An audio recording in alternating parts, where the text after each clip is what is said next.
ഗണിതശാസ്ത്രത്തിനും ഗോളശാസ്ത്രത്തിനും മഹത്തായ സംഭാവനകൾ നൽകിയ ശാസ്ത്രജ്ഞനാണ് അബുൽ വഫ അൽ ബുസ്റ്റാനി. ഖുറാസാനിലെ ഇന്നത്തെ ഇറാനിലെ ബുസ്റ്റാൻ പട്ടണത്തിൽ 940 ജനനം.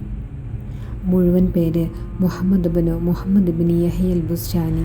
ചെറുപ്പത്തിൽ തന്നെ ഗണിതശാസ്ത്രം, ജ്യാമിതി, അംഗഗണിതം, ആൾജിബ്ര, ഗോളശാസ്ത്രം തുടങ്ങിയ വിഷയങ്ങളിൽ മികവ് പ്രകടിപ്പിച്ചു.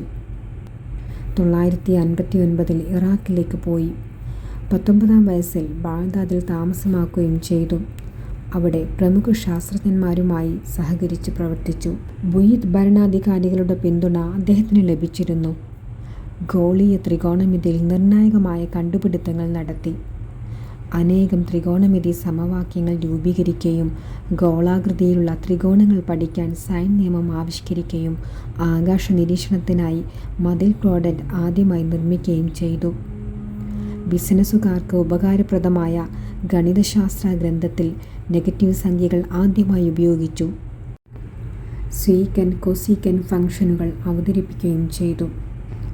ജ്യോതിശാസ്ത്രത്തിൽ അൽ ബുസ്റ്റാനിയുടെ ശ്രദ്ധേയമായ രചനയായ കിതാബുൽ മജസ്തി 2010 അലി മൂസ വിവർത്തനം ചെയ്തു പ്രസിദ്ധീകരിച്ചു എന്ന് പറയുമ്പോൾ 1000 വർഷം മുമ്പ് അവർ ചെയ്ത സേവനത്തിൻ്റെ വില അചിന്ത്യമാണ്. അദ്ദേഹത്തിൻ്റെ പ്രധാന കൃതികളാണ് അൽ മജസ്റ്റ്, കിതാബുൽ മജസ്തി, സീജൽ വാലിഹ്. കരകൗശല വിദഗ്ധർക്ക് ആവശ്യമായ ജ്യാമിതീയ നിർമ്മാണങ്ങളെക്കുറിച്ചുള്ള പുസ്തകമാണ് കിതാബ് ഫീമ യഹ്താജ് ഇലൈഹൽ സാനിർ മിൻ അൽ അഅ്മാൽ അൽ ഹന്ദസിയ്യ.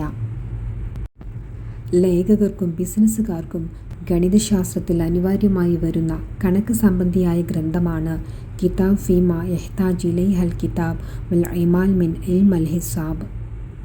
അദ്ദേഹത്തിൻ്റെ കൃതികൾ ഇന്ത്യയിലും യൂറോപ്പിലും പിന്നീട് പഠന വിഷയമായി മാറി. ചന്ദ്രൻ്റെ അനോമലി കണ്ടെത്തിയതും കണക്കാക്കിയതും അദ്ദേഹം തന്നെയാണ്. ചന്ദ്രനിലെ ഒരു ഗർത്തത്തിന് അബുൽ വഫയുടെ പേരാണ് നൽകിയിരിക്കുന്നത്.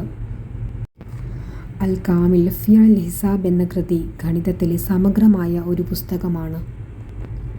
2015 ജൂൺ 10 അബുൽ ബുസ്റ്റാനിയുടെ 1075ാമത് ജന്മദിനം ആഘോഷിക്കപ്പെടുകയുണ്ടായി. അതേ വർഷം ഗൂഗിളിൽ അദ്ദേഹത്തെ ലോഗോയിലൂടെ ആദരിക്കുകയും ചെയ്തു. അബുൽ വഫ അൽ ബുസ്റ്റാനിയുടെ ശാസ്ത്ര സംഭാവനകൾ 1000 വർഷങ്ങൾ പിറകോട്ട് നോക്കുമ്പോൾ അതിശയോക്തമാണ്. അദ്ദേഹത്തിൻ്റെ ആശയങ്ങൾ ഇന്നും ഗവേഷകരെ പ്രചോദിപ്പിക്കുന്നു, പ്രത്യേകിച്ചും ട്രിഗോണമെട്രി, ഗോളശാസ്ത്രം, ഗണിതശാസ്ത്രം എന്നിവയിൽ.